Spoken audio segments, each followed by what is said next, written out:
Hey guys, tonight we are diving into something that sounds impossible. A civilization without wheels, without horses, without any written language as we know it. Yet they built a communication network so efficient it put European postal systems to shame. The Inca Empire stretched across some of the most brutal terrain on Earth, and somehow, they managed to get fresh fish from the Pacific Ocean to their emperor in the mountains. Hundreds of miles away, in less than 2 days. No technology, no animals, just human runners, perfect organization, and a system so precise that it would make modern logistics companies envious. So settle in, get comfortable, and let me tell you about the Chasquis, the relay runners who held an empire together with nothing but their feet and their breath. The year is 1532, and Francisco Pizarro stands somewhere in what we now call Peru, watching in disbelief as a message arrives from hundreds of miles away. The runner who delivers it isn't even particularly tired. Pizarro, who has spent months traveling through this impossible landscape of mountains and valleys, cannot comprehend what he's witnessing. His own messengers on horseback take weeks to cover distances these Inca runners manage in days. He doesn't yet understand that he's looking at the culmination of centuries of refinement, a system that turned human limitation into something extraordinary through nothing more than careful planning and unwavering discipline. The Inca called their empire Tawantinsuyu, the Four Quarters, and it stretched from modern-day Colombia down through Ecuador, Peru, Bolivia, and into Chile and Argentina. We are talking about 2,500 miles of territory, much of it at altitudes that would make most people struggle to breathe, connected by roughly 25,000 miles of roads. These weren't simple dirt paths. The Inca built stone highways that climbed mountains, crossed deserts, and spanned rivers with suspension bridges that swayed over gorges deep enough to make your stomach drop just looking at them.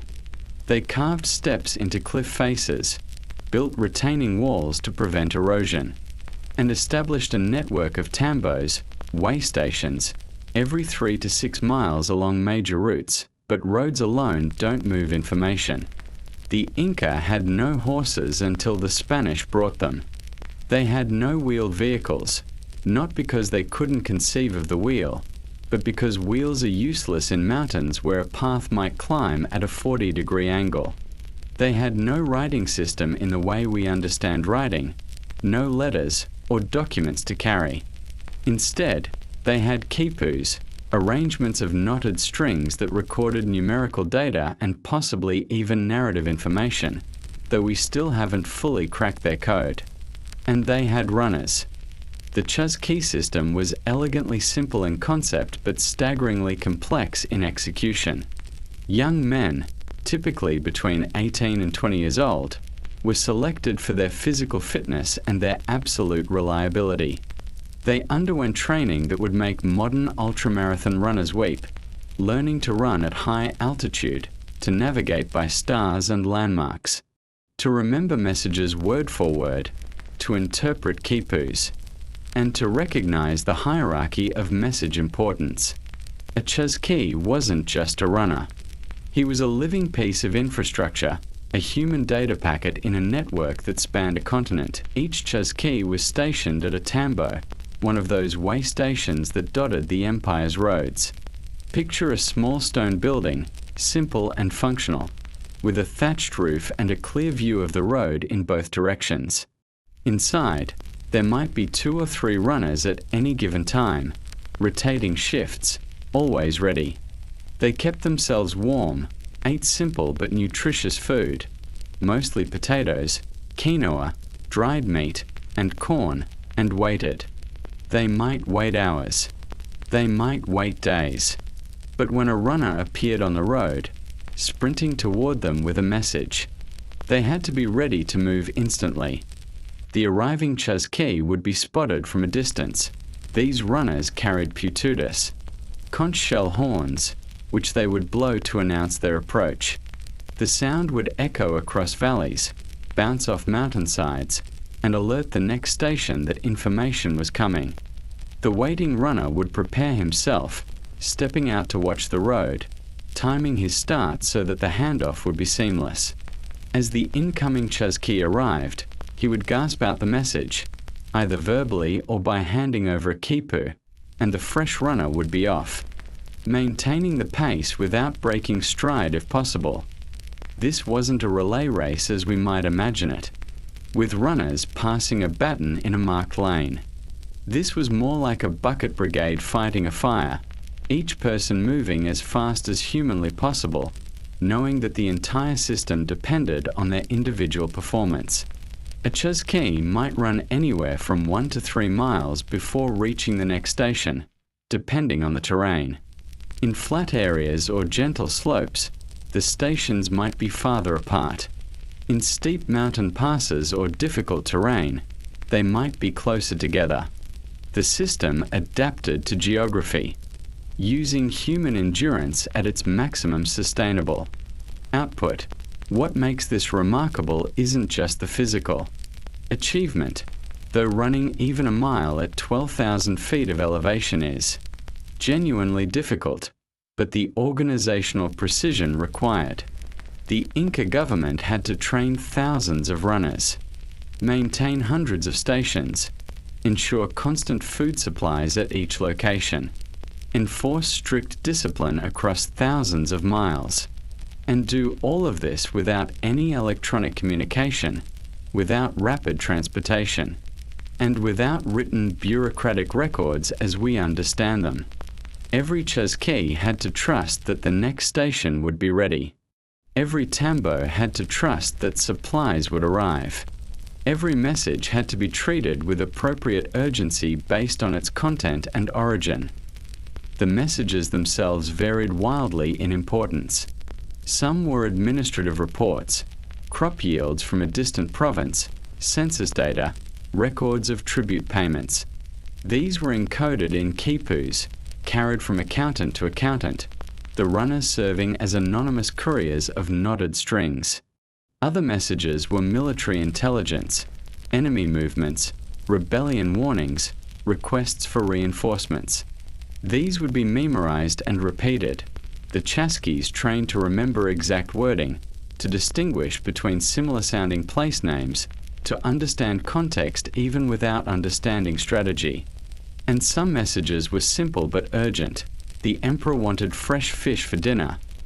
That last one sounds trivial, even absurd, but it reveals something profound about the system's capability. The Inca capital of Cusco sits at about 11,150 feet above sea level, roughly 200 miles from the Pacific coast as the crow flies, much farther by mountain road. Fish caught in the ocean in the morning could be on the emperor's table by the next evening, carried in rotation by runners who maintained such speed that the fish remained fresh in the cold mountain air. This wasn't occasional. This was regular enough that Spanish chroniclers remarked on it with astonishment. A communication system that could deliver fresh seafood could certainly deliver urgent military intelligence or administrative commands. But here's what should make you pause and wonder. How did they train for this? How did the Inca Empire identify which young men would make good chazkis? What did the selection process look like? What happened if a runner failed, if he arrived late or forgot part of a message? How did they maintain motivation across a system where most runners would spend most of their time waiting, punctuated by intense bursts of maximum effort sprinting? How did they prevent corruption, ensure that messages weren't intercepted or altered, guarantee that a runner from a conquered people wouldn't simply vanish into the mountains with sensitive information?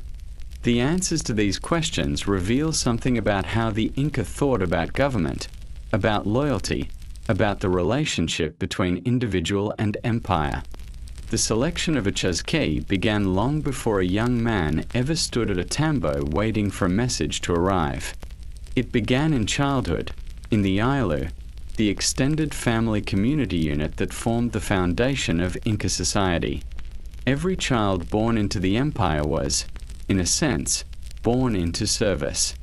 The Inca operated on a principle called MITA, which translates roughly to a turn or a season of work. Every able-bodied person owed labor to the state, whether that meant farming state lands, building roads, serving in the army, or working in the mines. This wasn't slavery in the way we typically understand it. You weren't property, you weren't bought or sold. You returned to your community after your service. But it was mandatory, it was universal, and it was the engine that powered everything the empire accomplished. Within this system, certain roles carried more prestige than others. Being selected as a Chazki was an honor, though not the highest honor. You weren't nobility. That was reserved for those with Inca blood or those whose ancestors had served the empire with extraordinary distinction. You weren't a Quipucamayak, one of the elite accountants who could read and create the complex knotted records that kept the empire functioning. You weren't a military officer or a provincial governor, but you were visible. You were trusted. You were part of something that everyone recognized as essential. The selection process began with physical assessment. Local administrators would observe boys as they grew, noting who had the build for distance running, typically lean, strong-legged, with good lung capacity for high-altitude work. But physical capability alone wasn't enough. The Inca also looked for certain personality traits: reliability, obedience, the ability to focus under pressure, and something harder to quantify, a kind of steady determination. That would keep a person running when their legs were screaming and their lungs were burning and every instinct was telling them to stop. Around age 15 or 16, promising candidates would begin informal training. They would be given messages to carry between nearby villages, short distances at first, then gradually longer routes. They would practice running at different times of day: early morning when the air was coldest, midday when the sun was brutal, late evening when visibility was poor. They would learn the roads, memorizing landmarks, understanding which paths were safe in rain and which became treacherous. They would practice with the pututu, learning to blow the conch shell horn with enough force to send sound echoing across valleys, and to distinguish between the horn calls of different stations. Memory training was equally important. A Chazki needed to be able to receive a verbal message and repeat it exactly, without addition or omission, even after running several miles at maximum effort. The training for this was tedious and unglamorous. Trainees would be given increasingly long and complex messages to memorize, then made to run until they were exhausted, then required to repeat the message perfectly. If they failed, they would run again and try again. And again. The boring repetition of this training, the same drills, the same corrections, the same routes run thousands of times, was what created reliability. They also learned to read quipus, at least at a basic level. A Chazki didn't need to be able to create complex accounting records, but he needed to recognize what he was carrying. Was this a census report that could be delivered at normal speed? Was this a military communication that required maximum urgency? Was this a message for the Sapa Inca himself, which meant it needed to be treated with reverence as well as speed? The quipu's colors, not types, and arrangement all conveyed information. And a Chazki needed enough literacy in the system to understand what he was carrying. Once selected for actual service, a young man would be assigned to a specific section of road, typically near his home region. This was practical. He already knew the terrain, the climate, the local geography, but it also served a social control function. A Chazki stationed near his family had incentive to maintain his reputation. Failure or betrayal would bring shame not just on himself but on his entire Ailu. In a society where your identity was fundamentally tied to your community, this was powerful motivation. Life at a tambo was simultaneously boring and demanding. Most of the time, Nothing happened. A Chuzki would wake up, eat a simple breakfast of toasted corn or boiled potatoes, and then wait. He might spend hours sitting in the doorway of the station, watching the road, seeing nothing. He might practice his running, do maintenance work on the station, prepare food, talk with the other runners stationed there. The Inca typically kept 2 or 3 chasquis at each tambo, both for redundancy and for company. Spending days alone in a stone hut on a mountain road could drive a person mad. But when a message arrived, everything changed instantly. The sound of a poo-too-too in the distance would trigger immediate preparation. The designated runner would position himself, mentally prepare for the effort ahead, and wait for the incoming chuzki to arrive.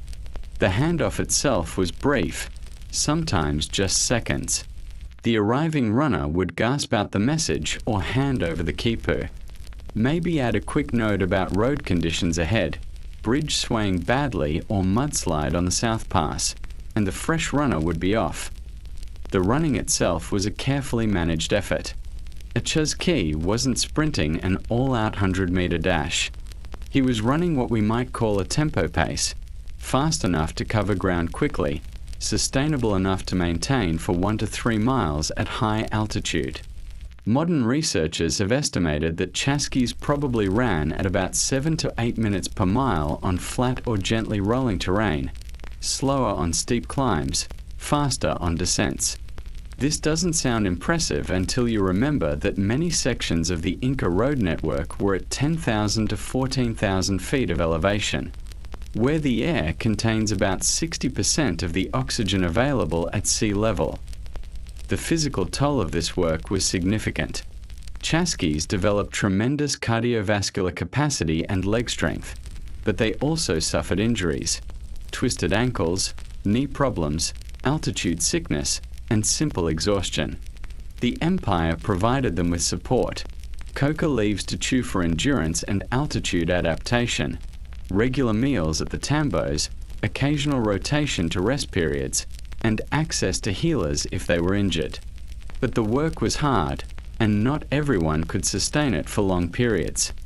There was also the psychological challenge of reliability without supervision. Once a chuzki left one tambo and headed for the next, he was alone on the road. There was no manager watching him, no surveillance system tracking his progress. He could, theoretically, slow down, take breaks, or even abandon his post entirely. The fact that the system worked despite these opportunities for failure tells us something important about Inca social engineering. The combination of honor, family reputation, religious obligation, and practical incentive created a culture where runners took their duties seriously not because they were constantly monitored, but because the entire social structure reinforced the importance of their role. Payment for this service was indirect. Chasquis didn't receive wages in the way we understand money. The Inca didn't have currency. Instead, they received support from their ailis, whose other members would work the chasquis' portion of community farmland while he was in service. They received food and shelter at the tambos. They received exemption from other forms of MITA labor. And they received status, recognition as someone who served the empire in a visible, prestigious role. But what about those who failed? What happened when a message was delayed or lost? When a runner couldn't maintain the pace? When someone proved unreliable? The Inca approach to failure was both pragmatic and harsh. Minor failures, arriving slightly late due to bad weather or difficult conditions, were generally tolerated. The system had some slack built in, but serious failures, especially those that seemed to involve negligence or deliberate sabotage, were punished severely. A runner who abandoned his post might be executed. One who repeatedly failed to maintain pace might be reassigned to harder labor, mining, for instance, which was considered the worst form of MIT service. This harshness served a purpose beyond simple punishment. The chuzki system was not just a communication network. It was a demonstration of imperial power and efficiency. When a provincial governor sent a message to Cusco and received a response within days, he was reminded of the empire's reach and capability. When a rebellion broke out and troops arrived with seemingly impossible speed because the warning had been transmitted so efficiently, potential rebels learned that distance offered no protection. The system's reliability was itself a form of control, yet even with all this organization, all this training, all this social pressure and harsh punishment for failure, there remained a fundamental question that the Spanish chroniclers never quite answered satisfactorily. How did the empire maintain the system across such vast distances? How did administrators in Cusco ensure that a tambo in northern Ecuador was still functioning properly? How did they verify that messages were being transmitted accurately? How did they prevent the gradual degradation that affects all complex systems over time?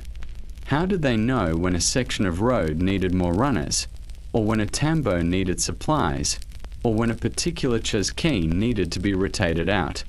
The answers to these questions require us to look beyond the runners themselves, to understand the administrative infrastructure that supported them, the inspection systems that monitored them, and the larger imperial ideology that made the whole system possible. Asterisk. The true genius of the chasqui system wasn't the runners themselves, it was the invisible administrative machinery that kept them running. Imagine trying to coordinate thousands of young men stationed at hundreds of locations across a continent-sized empire, ensuring they were fed, equipped, motivated, and replaced when necessary, all without computers, without telecommunications, without even written documents as we understand them. The Inca managed this through a bureaucratic system so thorough, so precise in its accounting and so comprehensive in its oversight, that it would impress modern logistics companies that at the heart of this system were the Quipucamayaks, the keeper of the knots. These were the empire's accountants, record keepers, and administrative specialists, trained from childhood in the extraordinarily complex art of creating and interpreting quipus. A quipu consisted of a main cord from which hung numerous pendant strings, each string containing knots of different types, positions, and colors. The number and position of knots recorded numerical data. How many potatoes in a storehouse, how many soldiers in a garrison, how many people in a province. The colors and arrangements might encode additional information. Some scholars believe quipus could record narrative information, essentially functioning as a form of writing. Though this remains debated, every tambo was connected to this accounting network. A Quipucamayak assigned to a particular section of road would periodically visit each station, inspecting its condition, checking supplies, interviewing the runners, and recording everything on his quipu. How much corn remained in storage? How much dried meat? How many sandals, the simple leather footwear that chasquis wore, needed replacement? How many messages had passed through in the last month? Were the runners healthy? Had there been any problems, any delays, any complaints? This information would then travel up the administrative hierarchy. The Quipucamayak would return to a regional center, where his records would be compiled with those from other inspectors, creating a comprehensive picture of how the communication network was functioning across an entire province.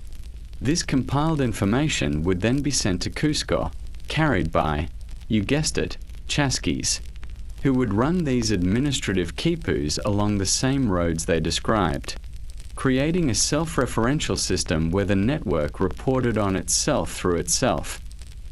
The frequency of these inspections varied by location and importance. Major routes connecting large cities might be inspected monthly. Remote sections in quieter regions might be checked every few months. But the inspections were regular, systematic, and thorough enough that problems could be identified and addressed before they became critical. If a tambo was running low on food, supplies would be redirected from nearby state warehouses. If a runner was proving unreliable, he would be replaced.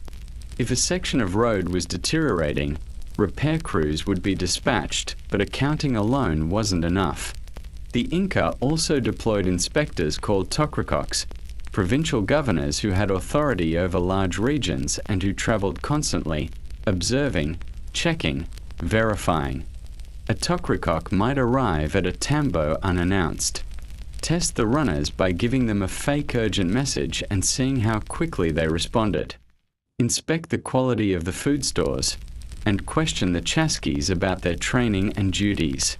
These inspections served both practical and psychological functions.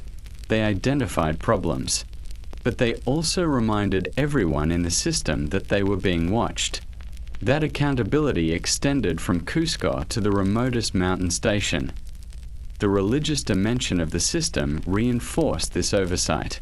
The Inca believed their emperor, the Sapa Inca, was divine, literally descended from the sun god Inti. To serve the empire was to serve the gods themselves. Every tambo had a small shrine, usually just a niche in the wall where offerings could be placed. Chaskis would make offerings before beginning a run, coca leaves, perhaps, or shisha, corn beer, asking for speed and safety. This wasn't mere superstition. It was a way of framing their duty as sacred obligation, making failure not just an administrative problem but a spiritual transgression. The system's efficiency manifested in ways that stunned Spanish observers.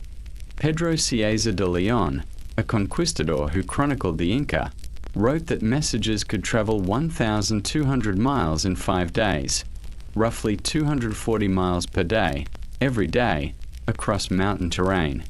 To put this in perspective, a horse and rider traveling the same route might average 30 to 40 miles per day, needing to rest frequently at such high altitudes.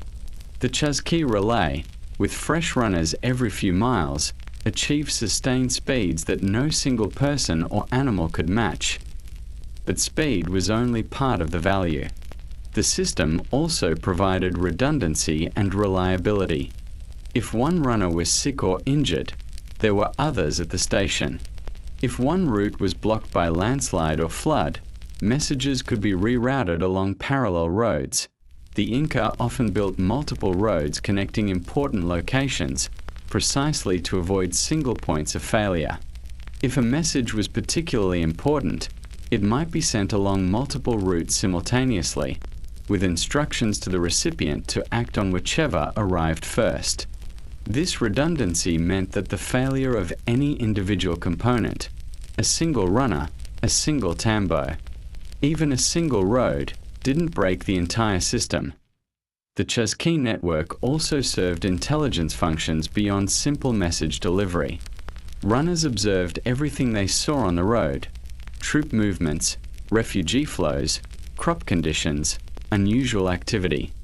They reported these observations when they reached stations, adding local context to the official messages they carried. This meant that the empire's leadership in Cusco received not just formal reports from provincial governors, but also ground-level intelligence from hundreds of young men who spent their days watching the roads. When the Spanish arrived in 1532, they initially tried to use the Chasqui system for their own purposes. Pizarro quickly recognized its value and attempted to maintain it, using Inca runners to send messages between newly conquered territories. But the system began to break down almost immediately. The Spanish didn't understand the administrative infrastructure that supported it. They didn't maintain the tambos, didn't ensure food supplies, didn't respect the rotation schedules that prevented runner exhaustion. They treated Chasquis as simple servants rather than as trained specialists in a complex system. More fundamentally, the Spanish destroyed the social context that made the system work. The MITA labor obligation, which had functioned as communal service under the Inca, was transformed into forced labor for Spanish masters. The religious framework that framed service as sacred duty was replaced with Catholicism. which offered no equivalent spiritual motivation for running messages. The family and community ties that had motivated runners to maintain their reputations were disrupted as the Spanish reorganized populations, moved people to new locations, and broke up traditional ALIS. Within a generation, the Chuzki system had largely collapsed, replaced by slower, less reliable Spanish postal methods. The irony is profound.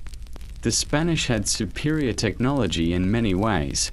They had horses, they had written language, they had metallurgy and gunpowder. But they couldn't maintain a communication system that outperformed their own because they didn't understand that the system wasn't really about running. It was about social organization, about creating a culture where thousands of individuals would perform their duties reliably without direct supervision, about maintaining infrastructure across vast distances, about integrating physical performance with administrative oversight and religious obligation. Modern observers sometimes romanticize the Chazkis, imagining them as superhuman athletes or noble savages performing impossible feats. But the reality is both more boring and more impressive. They were young men doing difficult, repetitive work within a system that was ruthlessly efficient precisely because it was boring, because it reduced complexity to simple, repeatable procedures, because it eliminated variation through standardization, because it made communication as reliable as possible, by removing human judgment wherever possible and channeling human capability within carefully designed constraints. The archaeological evidence of the system remains visible today. The Inca roads still exist, stone paths climbing mountains that seem impossible to traverse. The remains of tambos dot the landscape, small stone structures, often just foundations now, spaced at regular intervals along the ancient routes. And in some remote areas, local populations still maintain traditions of running messages between communities, though these are now cultural practices rather than imperial obligations. What the Chuzki system demonstrates, ultimately, is that speed and efficiency in communication depend less on technology than on organization. The Inca achieved faster long-distance communication than the Spanish despite having no horses, no riding, no wheels, because they built a system that maximized human capability through careful design, thorough training, comprehensive oversight, and cultural integration. They turned the human body into a data transmission medium, and they did it so well that it took centuries after their empires fall for other systems to definitively surpass what they had achieved. And this raises one final question worth pondering as you drift towards sleep. How much of our modern communication infrastructure depends not on the technology itself, but on the invisible systems of training, maintenance, social organization, and cultural expectation that keep that technology functioning? When you send a message today and it arrives instantly, how many boring, repetitive, carefully coordinated human actions make that possible? How many people are sitting at metaphorical tambos, waiting to relay your data along the next segment of its journey? The technology has changed, certainly, but perhaps the fundamental challenge, making reliable communication possible across distance, still requires the same kind of unglamorous, systematic organization that the Inca perfected 500 years ago on mountain roads where the air was thin and the runner's footsteps echoed into silence. Tonight, we are going to talk about accountants. Not modern accountants with their spreadsheets and tax codes, but the original accountants, the scribes of ancient Mesopotamia who invented writing not to record poetry or religion or grand historical narratives, but to keep track of beer rations and sheep. This is the story of how civilization was built on the foundation of meticulous, obsessive, mind-numbingly detailed record-keeping, and how the most boring job in the ancient world turned out to be the most important. Picture yourself in the city of Uruk, Around 3200 BCE, in what is now southern Iraq, the sun beats down on mud brick buildings. The air smells of river water, human waste, and the smoke from cooking fires. You're standing in a large complex of buildings, a temple, though it's not just a place of worship. It's an economic center, a warehouse, a redistribution hub for the entire city. Thousands of people depend on this institution for their daily bread, literally. Workers arrive each day and receive rations, barley, oil, beer. Farmers bring in their harvests. Herders deliver sheep and goats. Craftsmen produce pottery, textiles, tools. And someone, somehow, has to keep track of all of it. This is where writing begins. Not with poetry. Not with love letters or historical chronicles or religious texts. Writing begins with a temple administrator looking at hundreds of workers, thousands of animals, countless jars of grain, and realizing that human memory cannot possibly track all of this. He needs a system. He needs external memory. He needs what we would now call a database. The earliest writing we have, the very first examples of humans recording information in a way that others can read later, are accounting records. Small clay tablets, roughly the size of your palm, with marks pressed into them while the clay was still wet. These marks are pictographic at first, simple drawings. A circle with an X means sheep, a jar shape means oil, a human head means ration or worker. Numbers are represented by different-sized circular impressions made with a reed stylus. The tablets are then dried in the sun or baked in kilns, creating permanent records. What's recorded on these tablets is spectacularly boring. Kushum, 29,086 measures of barley, 37 months. That's one of the very first examples of writing we have, and it's an accounting record. We don't know what Kushum did with that barley. We don't know who Kushum was, though the name appears on several tablets, suggesting this might be one of the first human beings whose name we actually know, and they're remembered not for conquest or wisdom or art, but for receiving or distributing a large quantity of grain over 3 years. Another tablet, 2 sheep, from the temple administrator. Another, 54 measures of barley, to the workers. Another, 36 jars of oil, received. Thousands of these tablets survive, recovered from archaeological sites across Mesopotamia.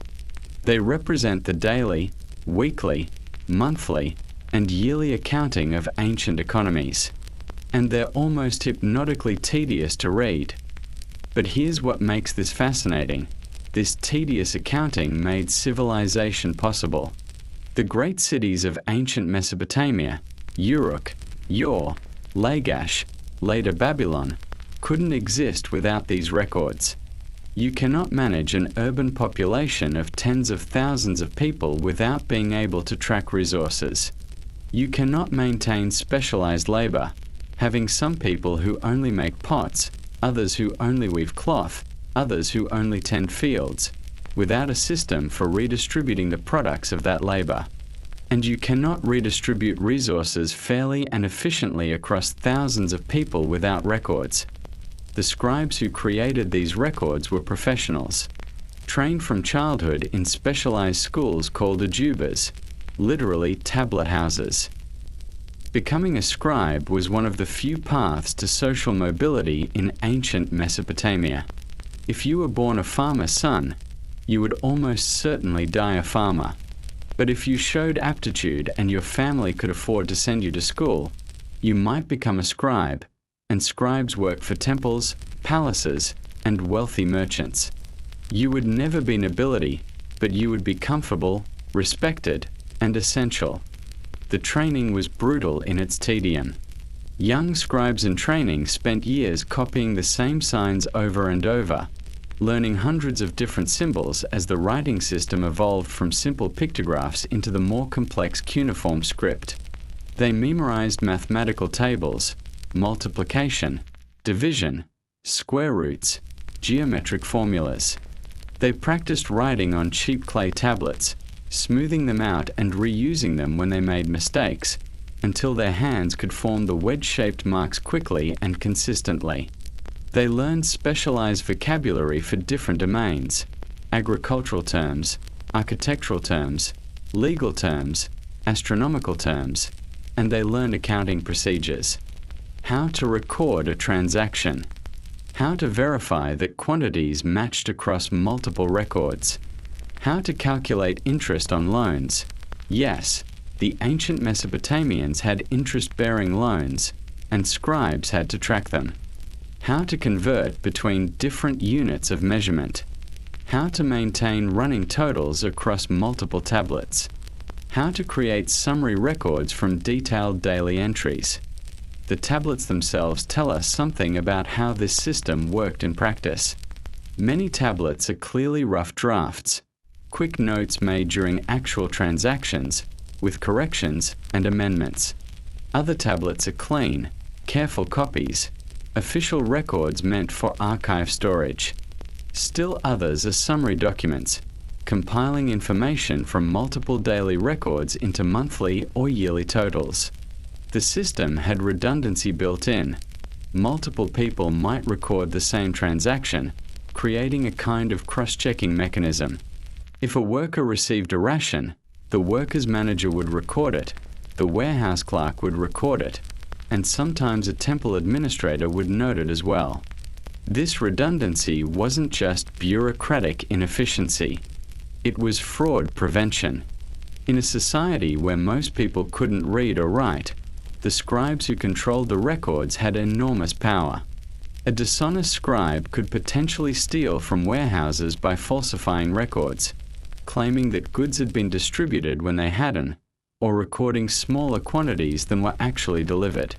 The system of multiple records, maintained by different scribes who were sometimes from competing administrative hierarchies, made this harder that we have evidence of audits, tablets that appear to be checking records against physical inventory, noting discrepancies, investigating shortfalls.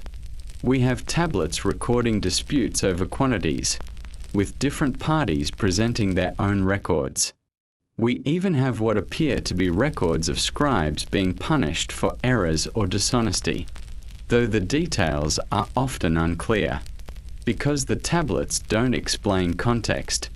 They just note that someone was removed from their position or had their rations reduced. The sheer volume of record keeping is staggering. A single large institution, a major temple, for instance, might produce dozens of tablets per day, thousands per year. Archaeologists have found archives containing tens of thousands of tablets, representing decades or centuries of continuous accounting. These tablets weren't just created and then forgotten. They were stored in organized archives, often on shelves or in baskets, labeled and categorized so they could be retrieved when needed. When a dispute arose about what someone had received 5 years ago, scribes could in theory go to the archives and find the relevant records. The writing system itself evolved to meet the needs of this accounting. Early pictographic writing was slow to write and hard to read. Over centuries, the system became more abstract and efficient. Symbols that started as pictures of objects became stylized wedge shapes that could be written quickly. The number of signs was reduced through a process of standardization. Regional variations were eliminated. Signs that were too similar to each other were differentiated or merged. The result was cuneiform, a writing system that could be written relatively quickly and read relatively easily by trained scribes, and that could express not just simple nouns and numbers but complex grammatical structures. But even as the writing system became more sophisticated, the bulk of what was written remained boring. Tablets recording temple offerings, tablets tracking labor assignments, tablets documenting field boundaries and crop yields, tablets listing inventory in warehouses. Tablets recording commercial transactions. Merchant A gave Merchant B this much silver in exchange for this much wool, witnessed by these people, on this date. The vast majority of cuneiform texts that survive are not literature or history or religious texts. They're accounting records, and yet, these boring records tell us almost everything we know about how ancient Mesopotamian society actually functioned. From thousands of tablets recording worker rations, we can reconstruct the ancient diet, how much barley a person was expected to eat per day, how much beer they drank. Spoiler, a lot. Beer was safer than water and counted as liquid bread. What other foods supplemented these staples? From tablets recording field assignments and harvest yields, we can understand agricultural practices, crop rotation systems, and the productivity of ancient farming. From tablets documenting construction projects, we can learn about labor organization, building techniques, and the scale of public works. The tablets also reveal surprising things. We find women working as scribes, though rarely. We find records of what appear to be lawsuits or arbitration proceedings. We find evidence of long-distance trade networks, tablets mentioning goods from hundreds of miles away, requiring complex coordination and financing. We find what might be the world's first complaint letter, a customer named Nanny writing to a copper merchant named Ianazir around 1750 BCE, complaining about receiving the wrong grade of copper, demanding a refund, and noting that this wasn't the first time Ianazir had provided inferior goods. But the question that should occur to you, as you imagine these scribes sitting in the Mesopotamian heat, pressing marks into clay tablet after clay tablet, is this: how did they maintain accuracy across such vast quantities of data? How did they catch errors when they occurred? How did they know if a warehouse clerk was miscounting, whether deliberately or accidentally? How did the system handle the inevitable human mistakes that must have occurred when people were tired, distracted, or simply careless? And what does it mean that our entire written tradition, everything from literature to science, to the message you're reading now, descends from people whose primary concern was making sure the sheep count was correct? The accuracy problem in ancient Mesopotamian accounting wasn't abstract or theoretical. It was a matter of survival. Get the numbers wrong, and people starved. Distribute rations incorrectly, and you create resentment, conflict, potentially rebellion. Miscalculate the grain reserves, and your city might run out of food before the next harvest. The boring work of checking and rechecking numbers, of developing mathematical systems to verify calculations, of creating procedures to catch errors. This was the invisible foundation that kept thousands of people alive. The Mesopotamians developed mathematics not as an intellectual exercise but as a practical tool for accounting. Their number system was sexagesimal, base 60, rather than our base 10, and this choice reveals something about their priorities. Base 60 is mathematically elegant because it has many divisors: 2, 3, 4, 5, 6, 10, 12, 15, 20, 30, and 60 itself. This made division easier when you're distributing rations among groups of workers. If you have 60 measures of barley and need to divide it among 12 workers, each gets 5. Among 15 workers, each gets 4. Among 20 workers, each gets 3. The math works out cleanly without fractions, which is important when you're measuring actual physical quantities of grain that need to be distributed fairly. We still use base 60 today in specific contexts: 60 seconds in a minute, 60 minutes in an hour, 360 degrees in a circle. These are Mesopotamian inheritances, mathematical fossils from ancient accounting practices that proved so useful they persisted for over 4,000 years. the scribes learned mathematical operations through memorization and practice. Clay tablets survive that are clearly mathematical textbooks, tables showing multiplication results, division procedures, methods for calculating areas and volumes. Young scribes would copy these tables repeatedly until they had them memorized. A scribe needed to be able to quickly calculate, for instance, how much grain was required to feed 237 workers for 12 days if each worker received 1.5 measures per day. Get this wrong, and either you've wasted grain that could have fed other people, or you've shorted the workers and risked their anger. The tablets show us how they handled complex calculations. They broke problems down into simpler steps, each of which could be verified. They used approximations for difficult calculations, rounding to numbers that were easier to work with. They cross-checked important calculations using different methods, solving the same problem two different ways to see if you got the same answer. And they developed what we might call accounting procedures, standardized ways of recording transactions that made it easier to spot errors. One common procedure was the balanced account.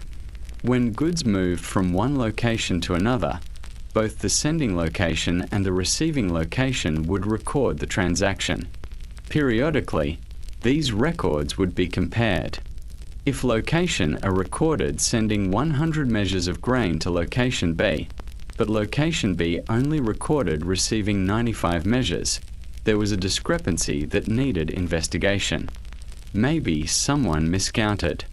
Maybe grain was lost in transport. Maybe someone stole it. The discrepancy itself didn't tell you what happened, but it told you where to look for problems. We have tablets that appear to document these investigations. A scribe would note the discrepancy, then record interviews with the relevant parties. The warehouse manager at location A would be asked to verify his count. The workers who transported the grain would be questioned. The receiving clerk at location B would recheck his records. Sometimes the investigation would identify a simple counting error. Other times, it would uncover theft or fraud. And occasionally, the records suggest that the discrepancy couldn't be explained, in which case someone would be held responsible. Anyway, usually the person responsible for the last recorded handling of the goods. This system of accountability required what we would now call metadata, information about information. A tablet recording a transaction wouldn't just note the quantities and goods involved. It would also record the date, typically by reference to the current year of the current king's reign, and sometimes the month and day, the location, the people involved, and often witnesses. This metadata served multiple purposes. It allowed records to be organized and retrieved. It established who was responsible if problems arose. And it created a paper trail, or rather, a clay trail, that could be followed if disputes needed resolution. The physical organization of archives reflected this need for retrieval. Large institutions would maintain separate archives for different types of records. One room might contain daily transaction records. Another might hold monthly summaries. A third might store records of long-term contracts or property ownership.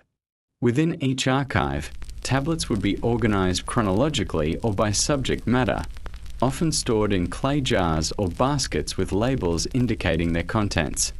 Some archives had what appear to be index tablets, lists of other tablets in the archive, essentially catalogs that help scribes find specific records. But physical organization only worked if the scribes maintained it consistently.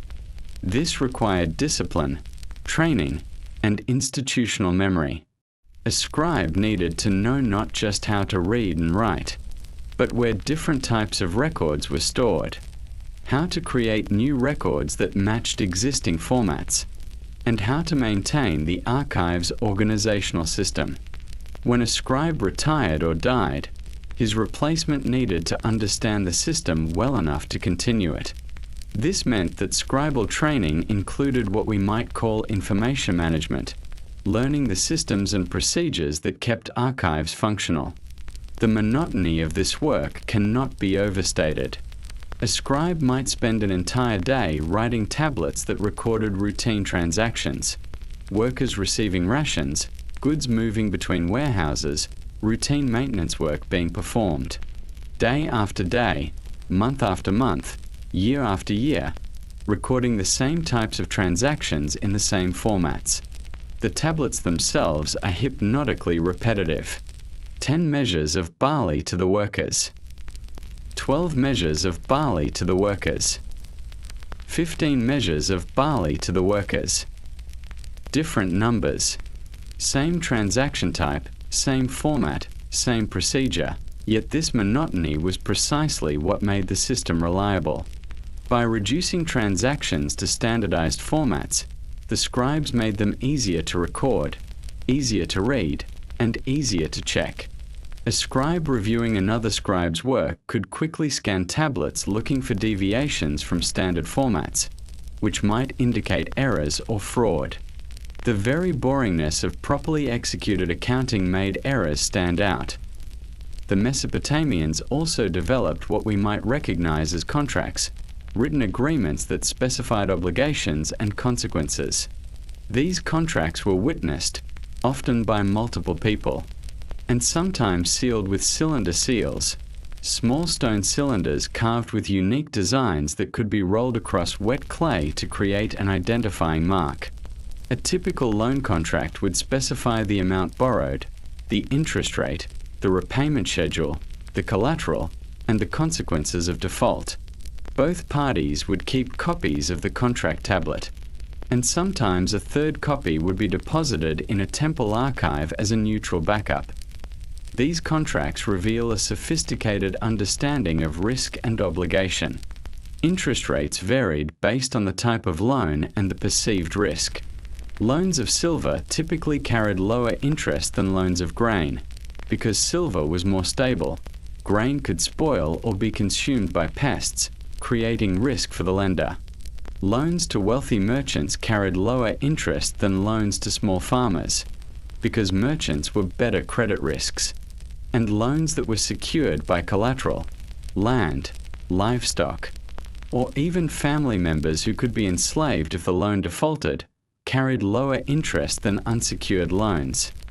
The darker side of this system is visible in these records. We have tablets documenting debt slavery, people who borrowed and couldn't repay, and who therefore became servants to their creditors. We have records of families selling children to satisfy debts. We have what appear to be court cases where debtors argued that their obligations were unjust or that creditors were demanding more than was owed. The system of writing and accounting that made civilization possible also made it possible to enforce obligations. In ways that could be brutal, kings occasionally addressed this by declaring debt. Forgiveness, royal edicts that cancelled debts and freed debt slaves. These weren't acts of pure benevolence. They were attempts to prevent social instability. If too many people fell into debt slavery, you risked losing the free labor force that farming and military service depended on. The edicts themselves were recorded, naturally, on clay tablets, and they specified exactly which types of debts were forgiven and which weren't. Typically, commercial debts between merchants were not forgiven, but personal debts owed by farmers and workers were cancelled. This preserved commercial activity while preventing social collapse. The scribes who recorded all of this, the routine transactions, the contracts, the court cases, the royal edicts, were the invisible infrastructure of civilization. They weren't rulers or warriors or priests, though they often worked for these people. They were technicians, specialists in information management, and their specialized knowledge gave them a particular kind of power. A scribe couldn't command armies or make laws, but he could potentially manipulate records, create false documentation, or selectively enforce contracts. The system depended on scribe honesty, which was enforced through training. Social pressure, religious obligation, and harsh punishment for those caught falsifying records, do we have some evidence of how scribal culture reinforced honesty. Scribal schools taught not just technical skills but also ethical principles. Student exercises include texts where senior scribes lecture about the importance of accuracy, the dignity of the profession, and the shame that comes from dishonest work. Whether these lectures were effective is hard to know. Certainly some scribes must have been corrupt, as some people in any profession are corrupt. But the existence of these ethical teachings suggests that the Mesopotamians understood that their accounting systems depended on more than just technical procedures. They depended on creating a professional culture where accuracy and honesty were valued. The question that emerges from all of this detailed, tedious accounting is ultimately about trust. How do you create systems that allow strangers to cooperate, to trade, to make agreements that will be honored months or years in the future? How do you build institutions that can coordinate the activities of thousands of people, most of whom will never meet each other? The Mesopotamian answer was, you write things down. You create records that outlast individual memory. You develop procedures that reduce human judgment and error. You train specialists who can maintain these records. And you build systems of checking and verification that make dishonesty difficult and risky. This is, in a sense, what civilization is: the ability to coordinate complex activities among large groups of people through systems of records, procedures, and specialized roles. The boring work of ancient accountants, pressing marks into clay tablets, recording sheep and grain, checking numbers, maintaining archives, was the foundation that made everything else possible. The temples could only be built because someone tracked the workers and their rations. The armies could only march because someone documented the food supplies. The merchants could only trade because someone recorded the debts and contracts, and all of this depended on young scribes sitting in hot rooms, copying the same symbols over and over, learning to write numbers correctly, memorizing multiplication tables, practicing the same tedious procedures until they became automatic. The story of Mesopotamian accounting doesn't end with a dramatic collapse or a sudden revelation. It ends with a slow fade, a gradual replacement of one technology by another, and the eventual silence of a tradition that had lasted for over 3,000 years. The last cuneiform tablets we can date with confidence were written in the 1st century CE, in Babylon, recording astronomical observations. By then, the tradition was already dying. Fewer scribes, fewer schools, fewer institutions that needed or valued the old clay tablet system. Within a few generations, no one could read cuneiform anymore. The knowledge was lost, buried under sand and time, until archaeologists in the 19th century began digging up tells, those artificial hills that mark ancient city sites, and finding tens of thousands of tablets that no living person could read. What killed the clay tablet tradition wasn't a single catastrophic event. It was a combination of factors, each relatively small, that together rendered the system obsolete. The rise of alphabetic writing systems, Aramaic, later Greek, offered advantages that cuneiform couldn't match. An alphabet requires learning perhaps 30 symbols instead of hundreds. It can be written on cheaper materials, papyrus, parchment, eventually paper, rather than requiring clay tablets that were heavy, bulky, and fragile. Alphabetic writing was faster to learn and faster to write, which meant you didn't need years of specialized training to become literate. Literacy could spread beyond a small professional class. The economic advantages of alphabetic writing compounded over time. A merchant using Aramaic script on papyrus could record the same transaction on a lightweight sheet that weighed a fraction of what a clay tablet weighed. This mattered when you were traveling with your records or storing decades of documentation. A government using papyrus could maintain archives in a fraction of the physical space that clay tablets required. And as more people became literate, in the new systems, fewer institutions needed specialized scribes trained in the old cuneiform tradition. But something was lost in this transition, something that we only recognize now by examining what survived. Clay tablets are accidentally permanent. Papyrus rots, parchment decays, paper burns or disintegrates. But clay tablets, once baked, last for millennia. Fire destroys papyrus but bakes clay tablets, making them even more durable. This means that we have incredibly detailed records of Mesopotamian economic life. Thousands of routine transactions, boring accounts, mundane contracts, while we have almost nothing comparable from cultures that switched to papyrus or parchment. The everyday economic life of ancient Greece or Rome is largely invisible to us because their routine accounting records didn't survive. We have their literature, their monumental inscriptions, their public documents, but not their grocery receipts. This creates a strange historical irony. We know more about the daily economic life of a Mesopotamian temple worker in 2000 BCE than we know about a Roman shopkeeper in 100 CE, not because the Mesopotamian system was more sophisticated, but because clay tablets are more durable than papyrus. The boring, heavy, expensive medium that was eventually abandoned turned out to be the best long-term storage technology humans had ever invented. And we didn't realize this until 3,000 years after we stopped using it. The process of rediscovering cuneiform in the 19th century is itself revealing.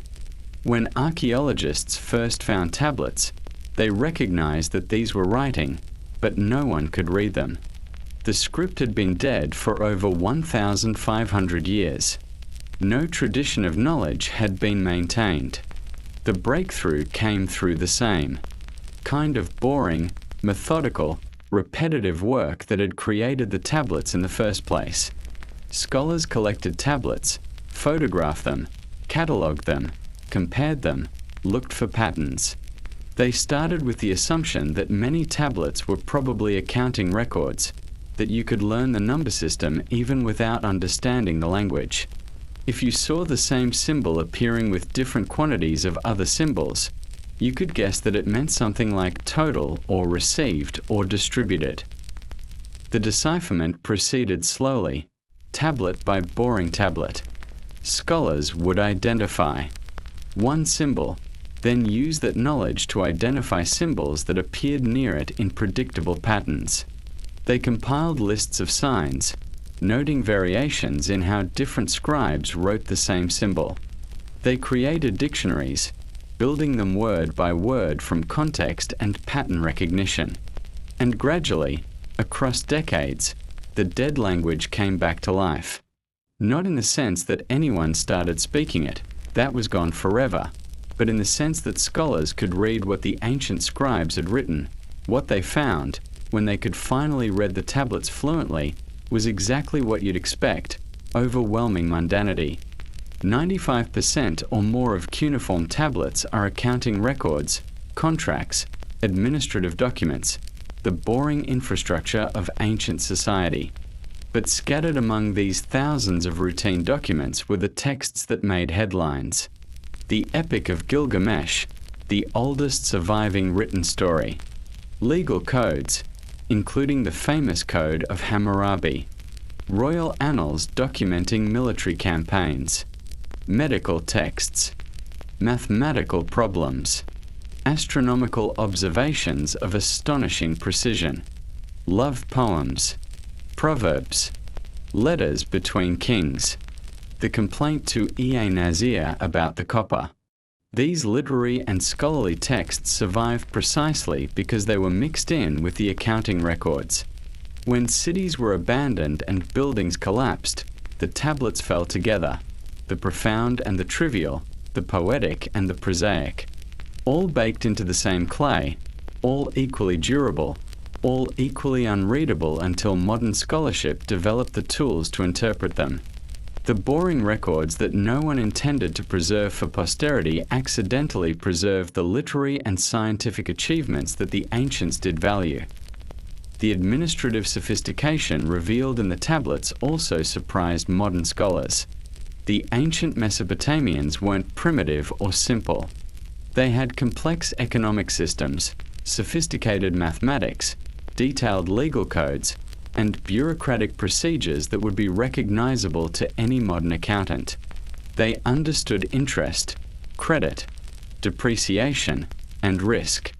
They maintained double-entry style accounting where transactions were recorded by multiple parties. They conducted audits and investigations. They had quality control systems for manufactured goods.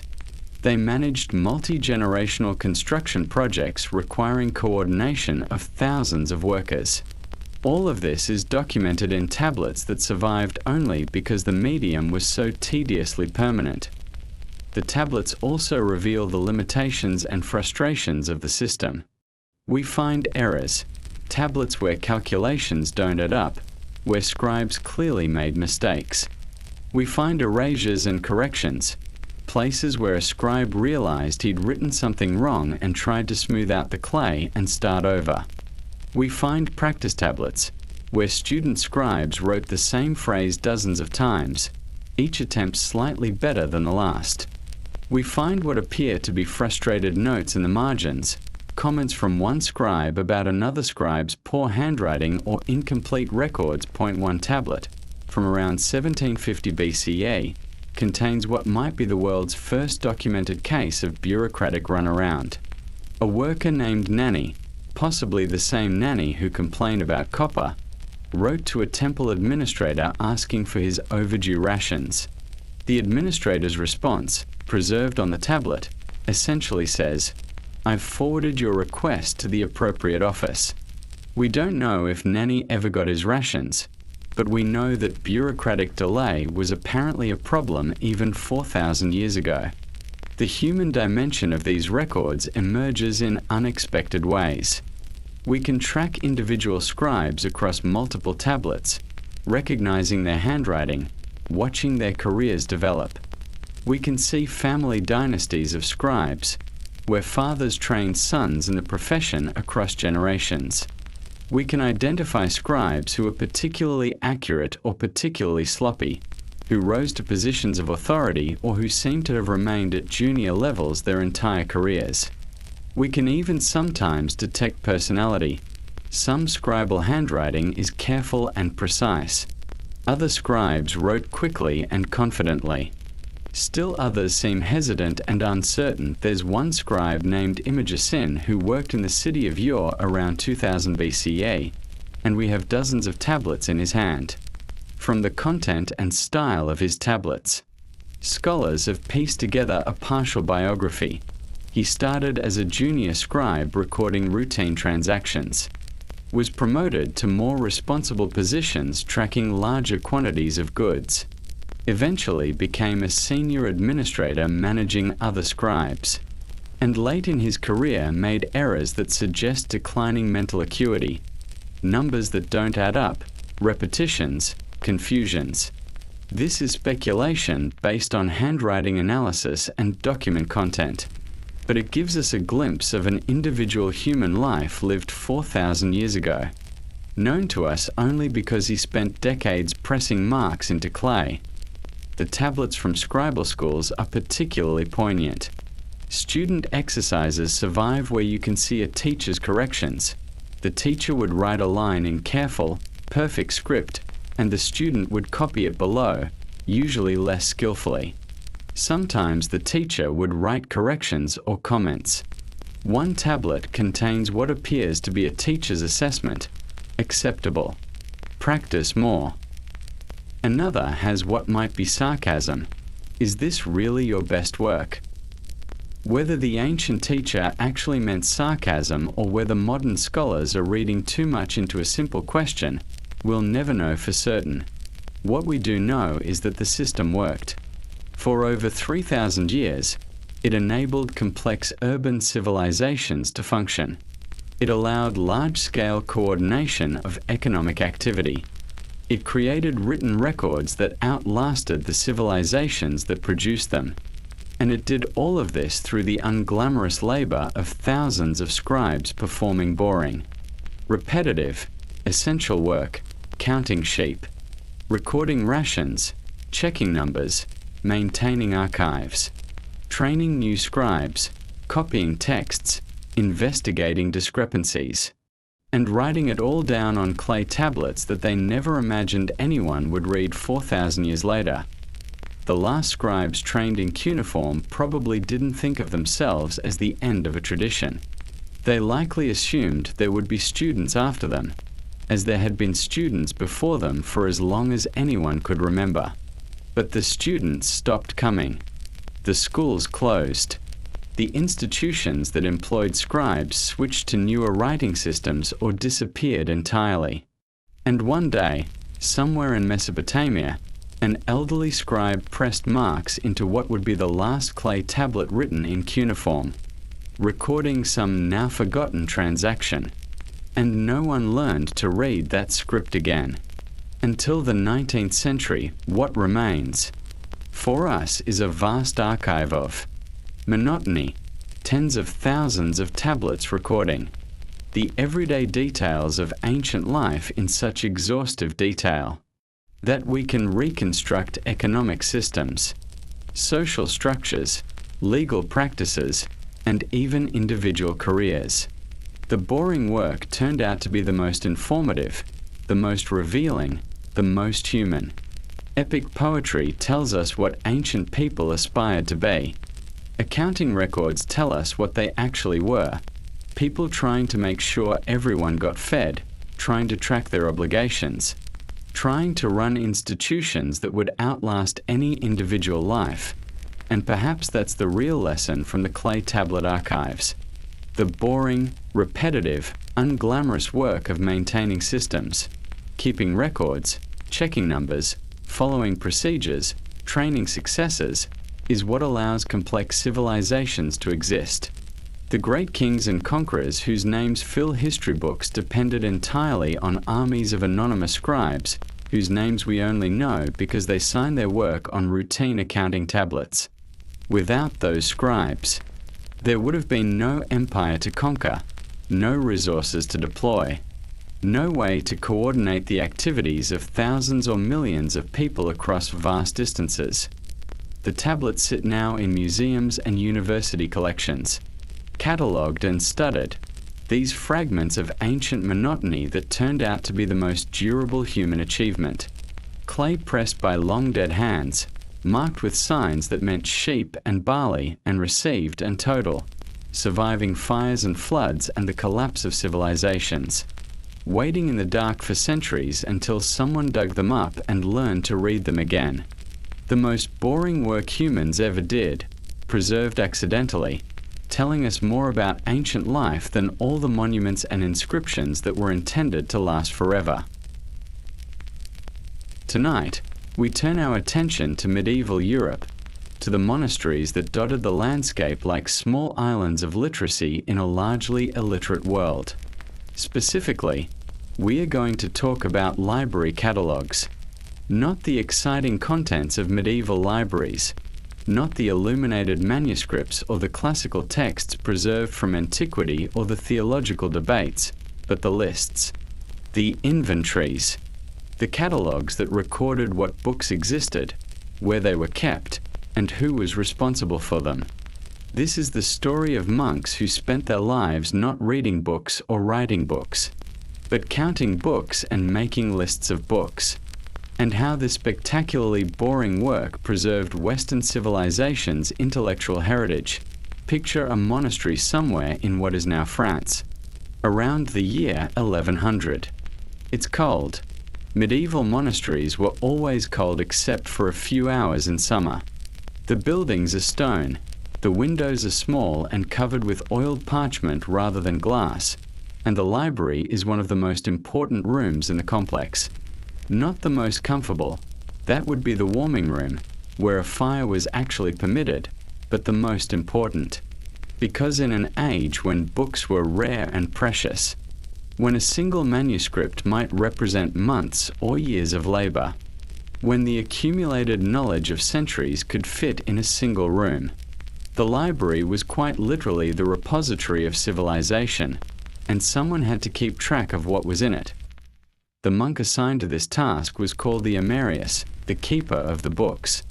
This wasn't a prestigious position in the way that abbot or prior were prestigious, but it was responsible.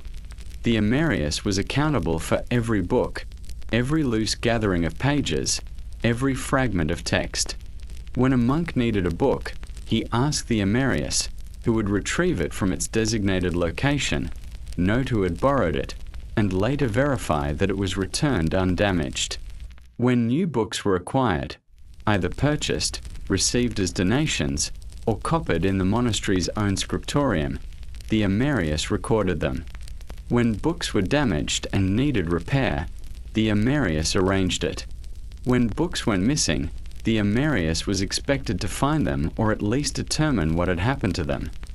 This required maintaining a catalogue, and medieval library catalogues are monuments to patient, methodical, mind-numbing documentation. The simplest catalogues were just lists of titles, sometimes organized by subject matter, sometimes by size or location, sometimes in no obvious order at all. A typical entry might read, Augustine, City of God, complete in 1 volume, bound in leather, chained in the 3rd press. That's it. No description of the manuscript's decoration, no assessment of its condition, no information about where it came from or when it was made. Just enough information to identify the book and locate it. More elaborate catalogues included additional information, the incipit, the opening words of the text, used for identification since books rarely had title pages. The explicit, the closing words, the number of folios, pages. Notable features like decorated initials or miniatures, the condition of the binding, and sometimes a shelf mark, a code indicating the book's location. Creating such a catalogue for even a modest library of 100 books would take weeks. Maintaining it as books were added, removed, or moved would be ongoing work that never ended. The largest medieval libraries might contain several hundred books. A major cathedral library or a wealthy monastery might have 300 to 500 volumes. This sounds small by modern standards, but each of these books was unique, handwritten, and extraordinarily valuable.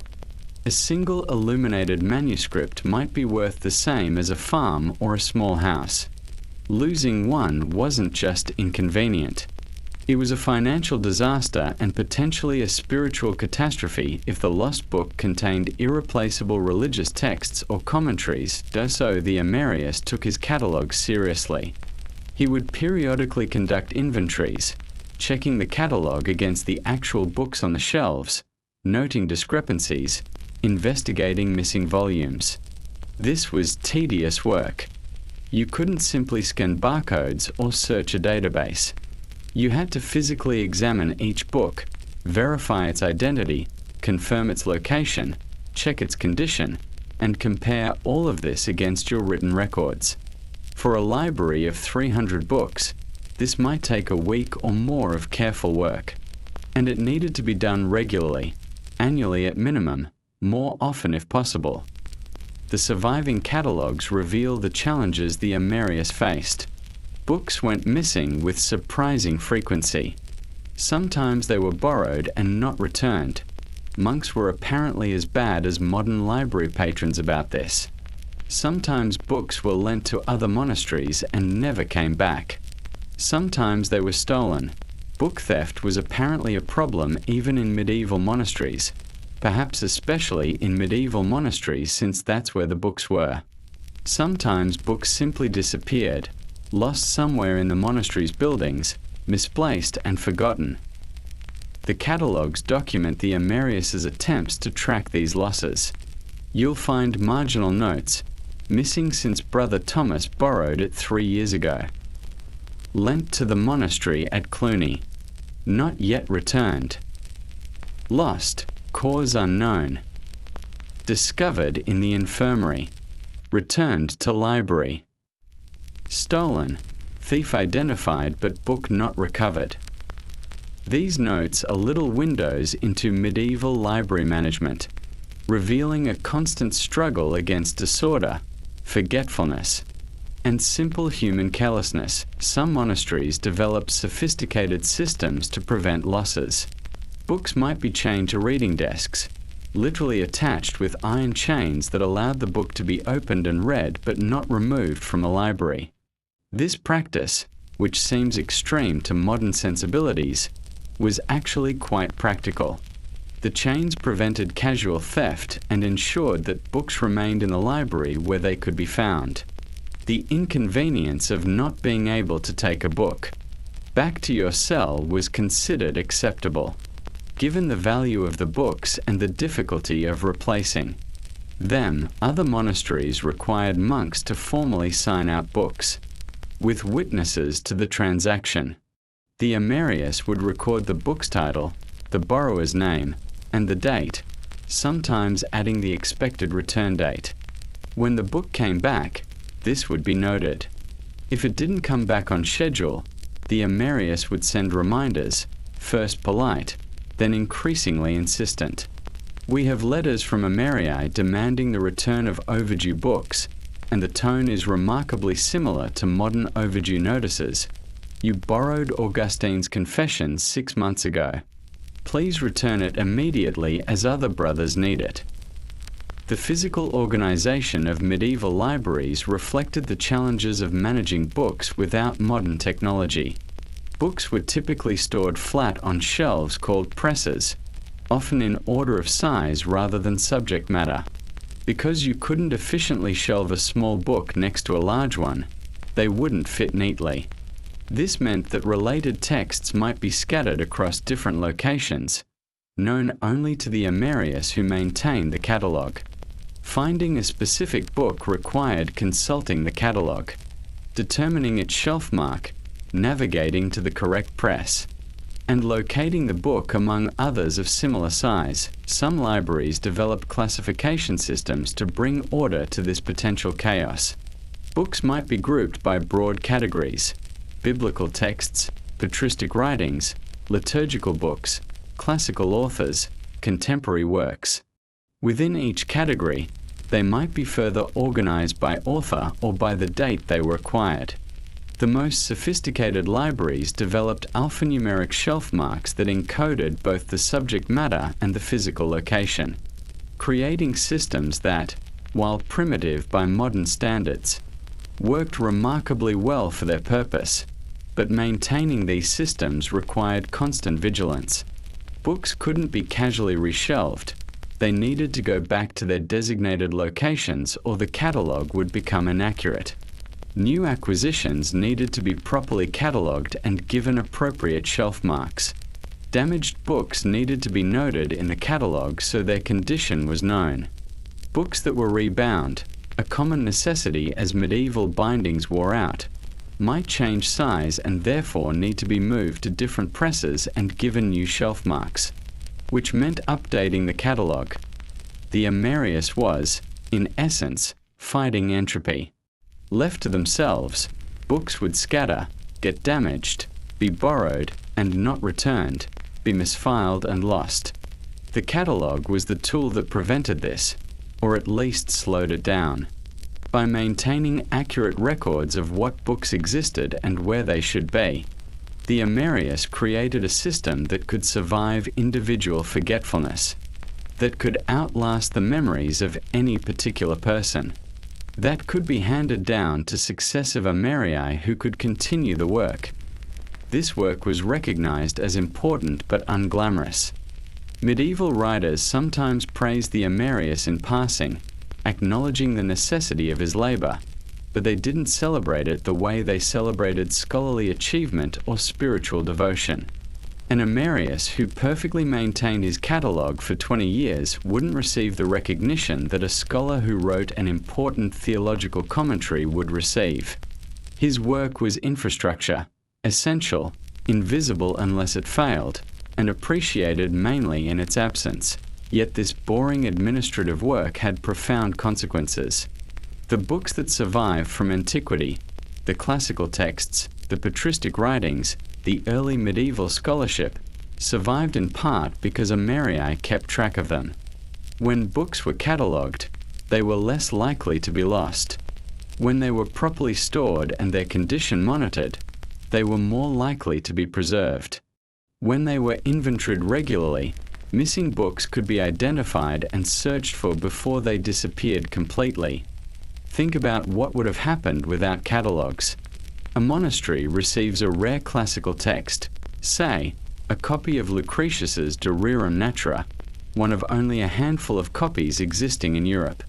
Without a catalogue, that book might be borrowed by a monk, placed on a shelf somewhere, and gradually forgotten. 50 years later, no one remembers it exists. 100 years later, the building is reorganized and the book is discarded as unidentified and apparently useless. With a catalogue, the book is recorded. Future Amerii know it exists, can locate it, can ensure it's preserved. This isn't theoretical. We know that some classical texts survived only because a medieval Amerius noted them in a catalogue, allowing later scholars to search for and recover them. But here's what should make you pause. How accurate were these catalogues? How did an Amerius verify that he'd found all the books in a large monastery, not just those in the library, but also those in cells, in chapels, in the scriptorium, in the infirmary? How did he handle books that weren't clearly one thing or another?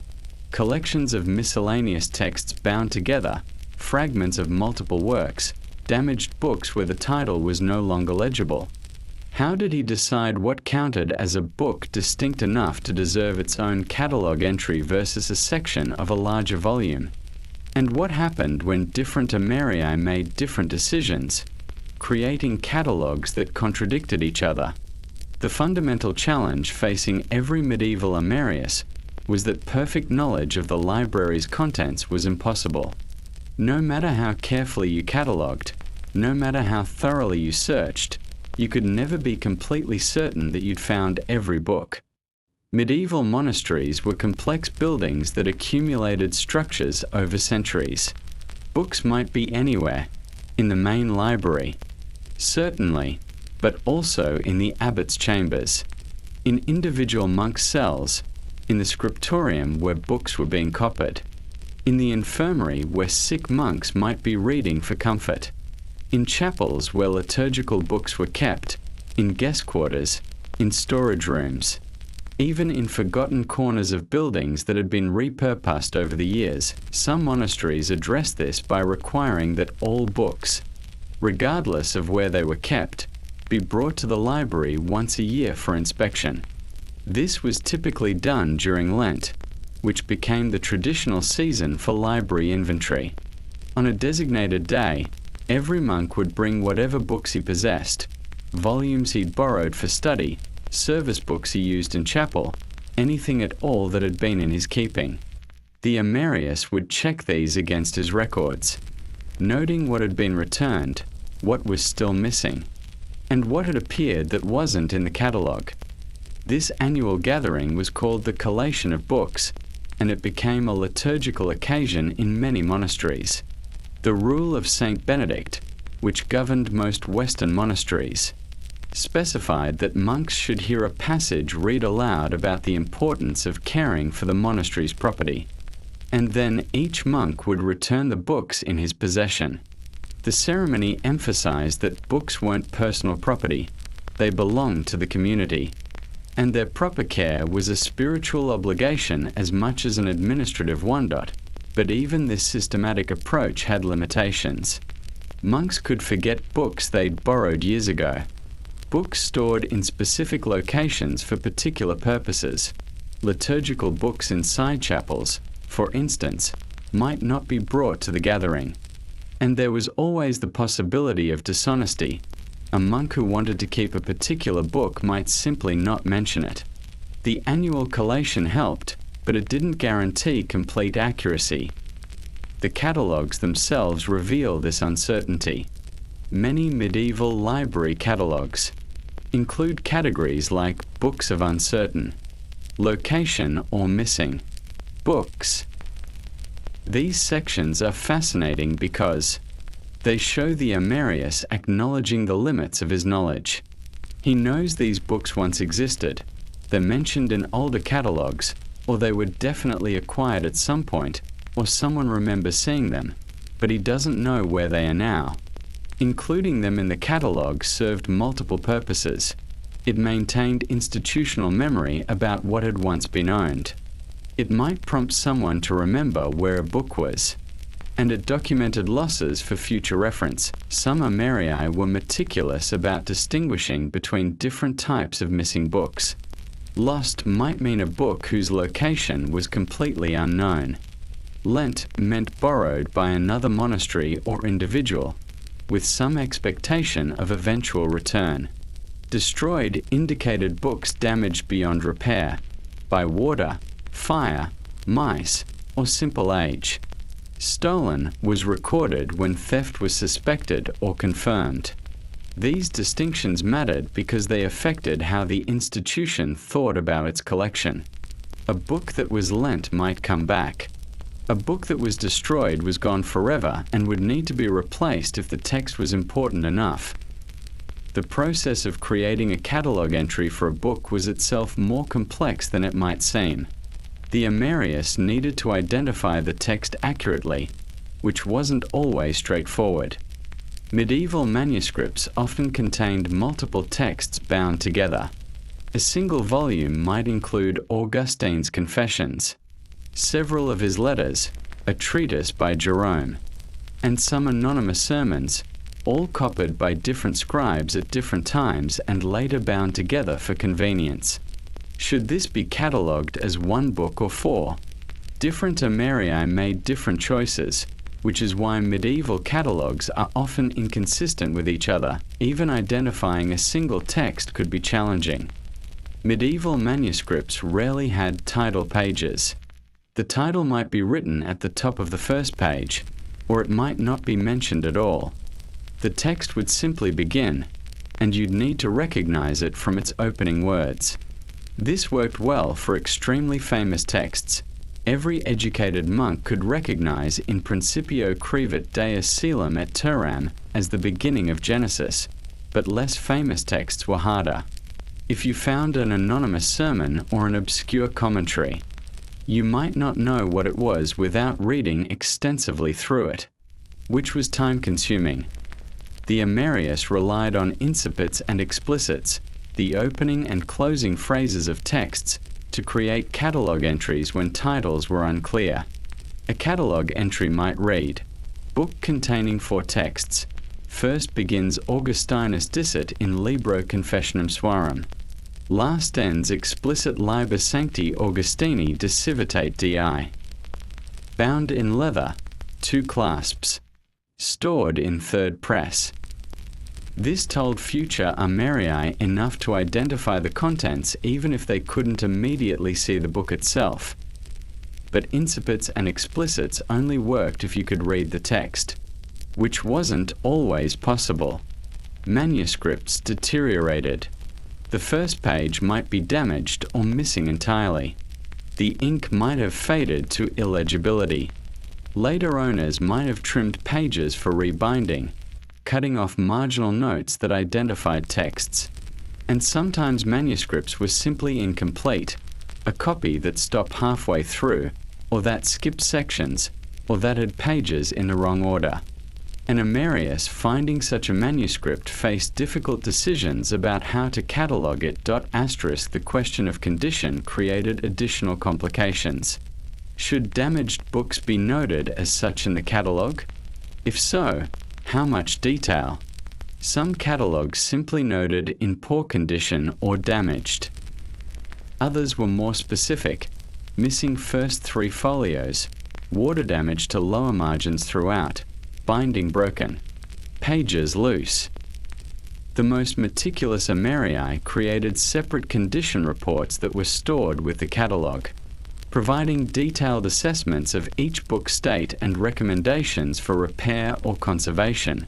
Repair itself created cataloguing challenges. When a book was rebound, it might change size, requiring it to be moved to a different shelf.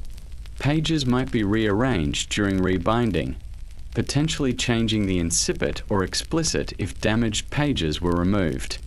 Multiple manuscripts might be bound together, creating a composite volume that needed a new catalogue entry. Or a composite volume might be separated into its constituent parts, each requiring its own entry. Every change required updating the catalogue, and if the Amarius was busy or forgetful, the catalogue could become outdated. The physical format of medieval catalogues also limited their usefulness.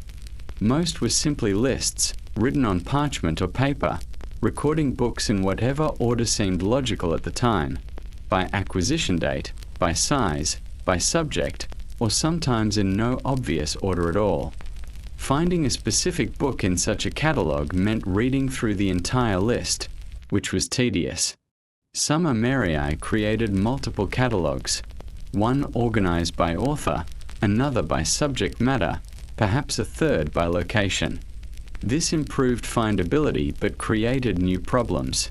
When a book's location changed, all relevant catalogues needed updating, and if one was updated but others weren't, you had contradictory information. A few monasteries developed more sophisticated finding aids.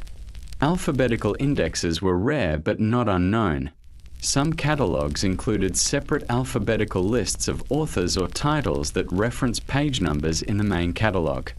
These were labor-intensive to create and difficult to maintain, but they made the catalogue much more useful. Other monasteries used subject classification systems, grouping books by general categories and then subdividing those categories.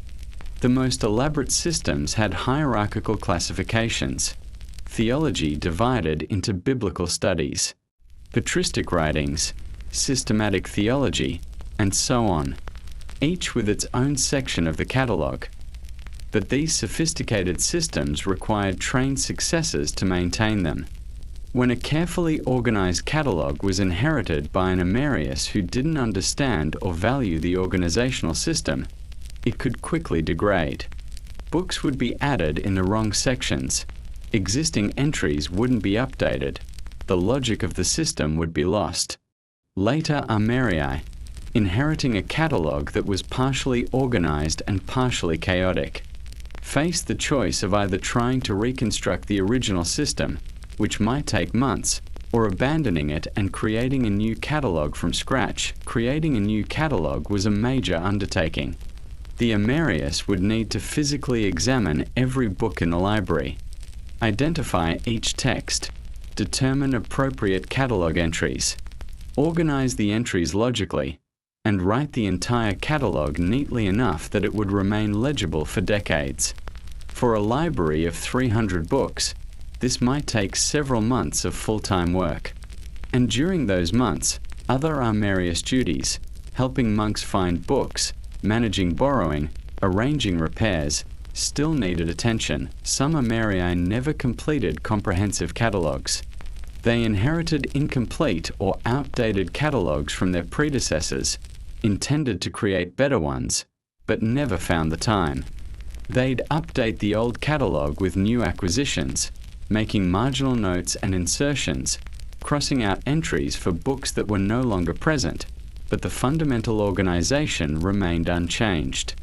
Over decades or centuries, these catalogues became palimpsests of successive Amerii's efforts, layers of information that needed careful interpretation to understand.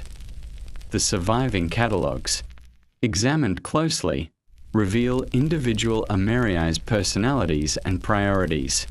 Some were minimalists, recording only essential information in the briefest possible form. Others were verbose, including extensive notes about books' contents, provenance, condition, and significance. Some were neat and careful, writing in clear hands with consistent formatting. Others were hasty and careless, with inconsistent abbreviations and handwriting that deteriorated as they tired. Some clearly loved books and took pride in the collection. Others seemed to have viewed cataloguing as a burdensome duty They performed adequately, but without enthusiasm. We can sometimes identify specific omerii across multiple documents. A distinctive handwriting appears in a catalogue, in borrowing records, in marginal notes in manuscripts, and in administrative documents, allowing us to reconstruct that person's tenure. Brother William served as Emeritus at the monastery of St. Albans in England during the 1260s, and his hand appears in dozens of documents. We can see him recording new acquisitions, updating the catalogue, investigating missing books, and corresponding with other monasteries about book loans. We don't know much about William as a person. He doesn't appear in chronicles or other narrative sources, but his bureaucratic traces let us know he existed and that he took his work seriously. The question that emerges from all this meticulous but limited record keeping is, what was lost? For every book that was catalogued and survived, how many were never catalogued and disappeared? For every medieval library whose catalogue survives, allowing us to know what books they owned, how many libraries had no catalogues or had catalogues that were later lost? How much of the medieval intellectual heritage simply vanished? Not through dramatic events like fires or invasions, but through ordinary neglect, books borrowed and not returned, books misfiled and forgotten, books whose existence wasn't recorded and therefore couldn't be missed? The ultimate fate of medieval library catalogues is, in most cases, the same as the libraries they documented. They're gone. Of the thousands of monasteries that existed in medieval Europe, we have surviving library catalogues from perhaps a few hundred. Of those surviving catalogues, many are fragmentary, a few pages preserved by accident, partial lists that once were complete, copies made centuries later that might contain errors. The complete, detailed, meticulously maintained catalogue is the exception, not the rule. What we have are fragments, traces, hints of what once existed. But these fragments tell us remarkable things. They tell us, for instance, that knowledge of classical literature nearly disappeared during the early Middle Ages, then gradually recovered. Catalogues from the 6th and 7th centuries show monasteries owning Virgil, Cicero, perhaps some Ovid. Catalogues from the 8th and 9th centuries show these classical texts becoming rarer. Many monasteries owned only Christian writings. Then, beginning in the 10th century, classical texts start reappearing in catalogues. As monks began searching for and copying works that had survived in a few scattered locations. This pattern is visible only because someone made lists. Without catalogues documenting what books were owned when, we would know that classical texts survived, but we wouldn't understand the historical pattern of loss and recovery with nearly as much precision. The boring work of listing contents, repeated across centuries and institutions, accidentally created a record of intellectual history. The catalogues also reveal surprising things about what medieval people actually read versus what we think they read. We imagine medieval monks spending all their time with theological texts and devotional literature, and certainly those dominate the catalogues. But you also find medical texts, astronomical treatises, chronicles and histories, grammatical works, poetry, even entertaining literature. The monastery of Cluny in France, one of the most prestigious religious institutions in medieval Europe, had a catalogue from 1158 that listed not only theological works but also natural philosophy, mathematics, classical poetry, and histories. Monks apparently had broader intellectual interests than the stereotype suggests. Some catalogues preserve the only evidence we have that certain texts once existed. There are works mentioned in medieval catalogues that are now completely lost. No manuscript survives. No other source mentions them. But we know they existed because an Emeritus in the 11th century wrote down their title and incipit. These are ghosts in the library, books that once were real, that were handled and read, that were considered important enough to preserve, but that eventually disappeared. The catalogue entry is all that remains, a monument to a text that no one will ever read again. The most poignant entries are those that document the moment of loss. Stolen by Brother Marcus when he apostatized, reads one catalogue entry from a German monastery, recording both the disappearance of a book and the departure of a monk who abandoned his vows. Destroyed by fire during the raid of 1347, notes another, preserving the memory of a disaster. Sold to pay for roof repairs, admits a third, documenting an institution's financial desperation. These notes are windows into moments of crisis, preserved in the dry language of administrative record-keeping. Some monasteries' catalogues reveal patterns of acquisition that tell institutional stories. You can see periods of growth, many new books acquired in a short time, suggesting a wealthy patron or a particularly energetic phase of copying. You can see periods of stagnation, decades where few or no new books were added, suggesting poverty or decline. You can sometimes even see intellectual trends, as monasteries acquired books on particular subjects, reflecting changing interests or new scholarly movements. The library of the Abbey of St. Victor in Paris shows this particularly clearly.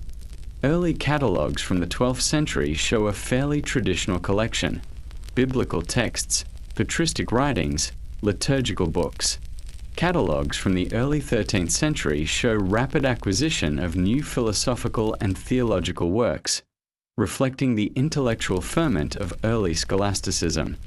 By the late 13th century, the catalogue shows the library had become a major scholarly resource. With multiple copies of important texts, comprehensive holdings in theology and philosophy, and even works that were controversial or condemned by church authorities.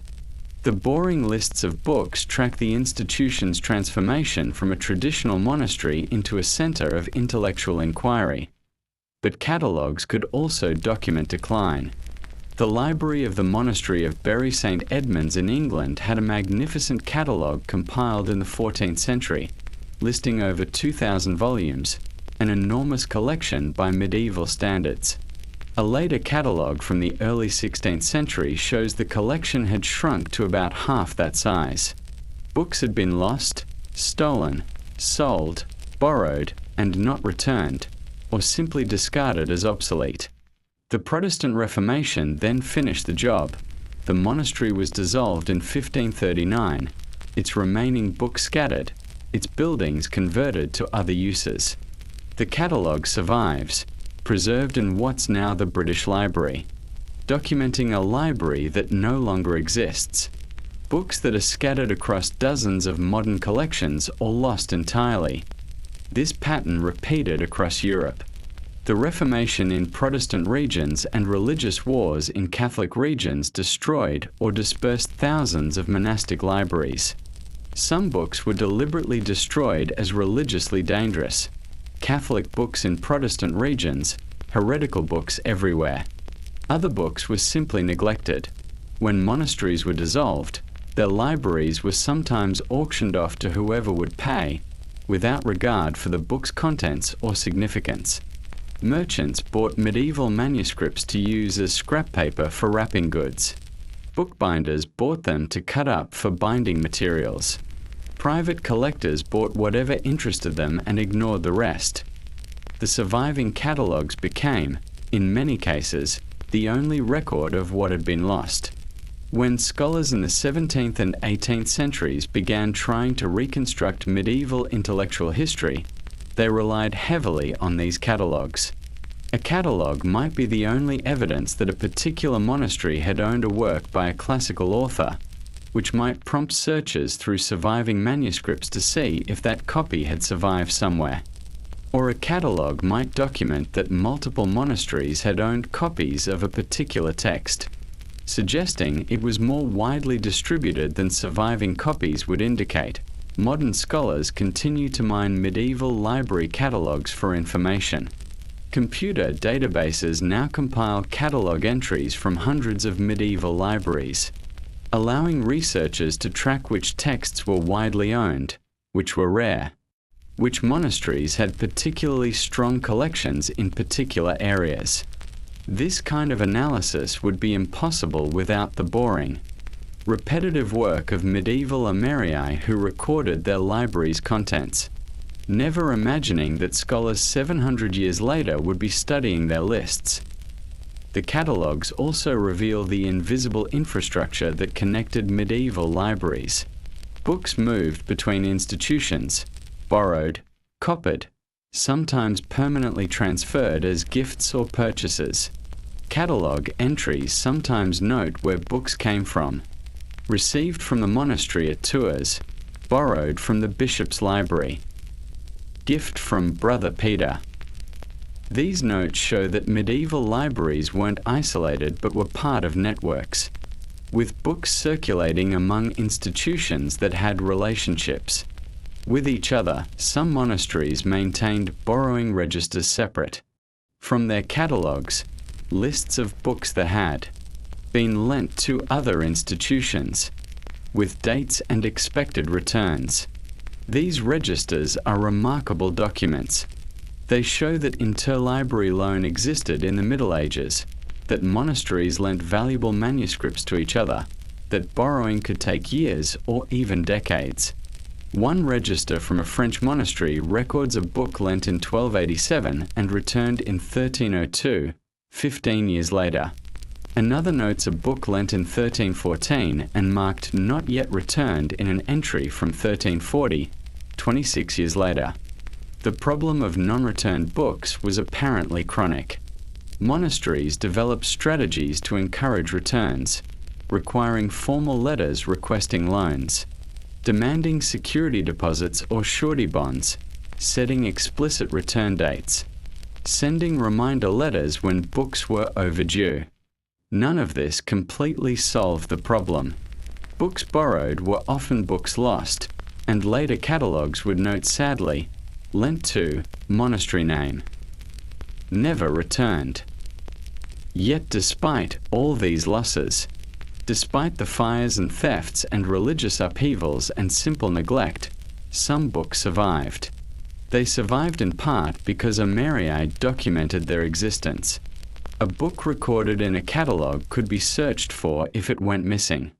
A catalogue inherited by a new Amerius reminded him that certain books should exist and should be found.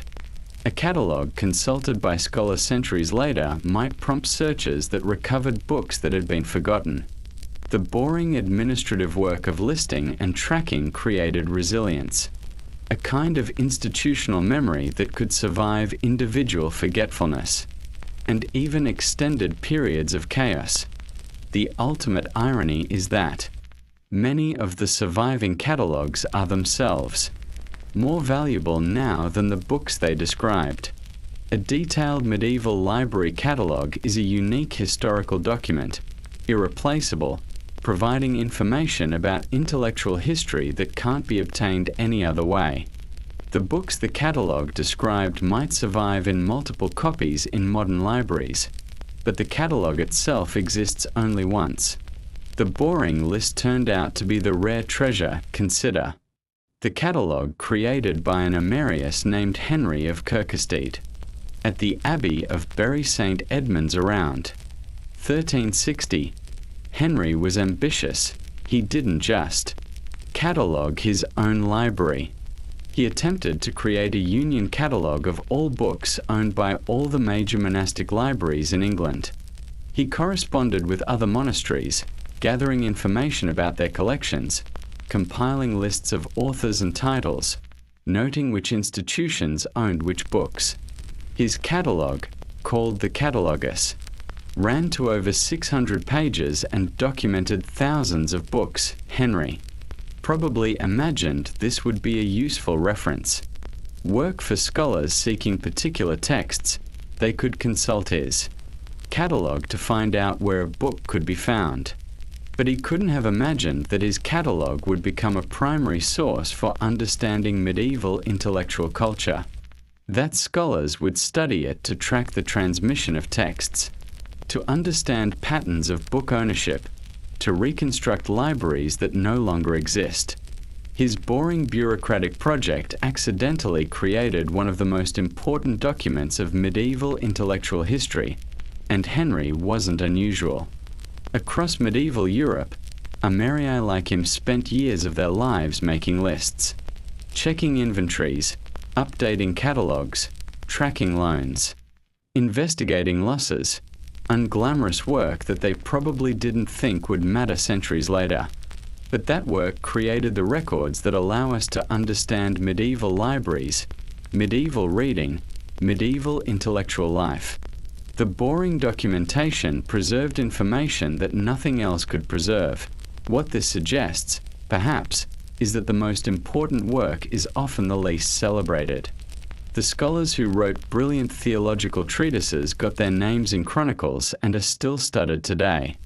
But the Amerii who preserved those treatises by carefully tracking them, who ensured they weren't lost or stolen, who maintained the systems that allowed books to survive, their names are mostly forgotten. We know them, when we know them at all, only from the catalogues they created, from their handwriting in administrative documents, from marginal notes recording their frustrations with missing books or careless borrowers. Yet civilization depended on them. Books don't preserve themselves. Libraries don't maintain themselves. Knowledge doesn't transmit itself across generations. All of this requires unglamorous infrastructure, catalogues and inventories, borrowing registers and condition reports, systematic checking and careful record keeping. The boring work, repeated faithfully over decades and centuries, is what makes everything else possible. And so tonight, as you drift towards sleep, think about all the boring, repetitive, unglamorous work that preserves what we value. Think about the medieval Amerius, sitting in a cold library, carefully writing catalogue entries for books he'd examined dozens of times before, updating records that might not be consulted for years, maintaining systems that outlasted him by centuries.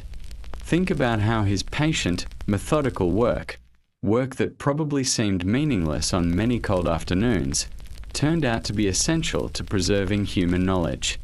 Think about all the invisible infrastructure around you, all the boring systems maintained by people whose names you'll never know, making possible the things you take for granted. The lists remember what we forget. The catalogues preserve what disappears. The boring documentation outlasts the exciting creation.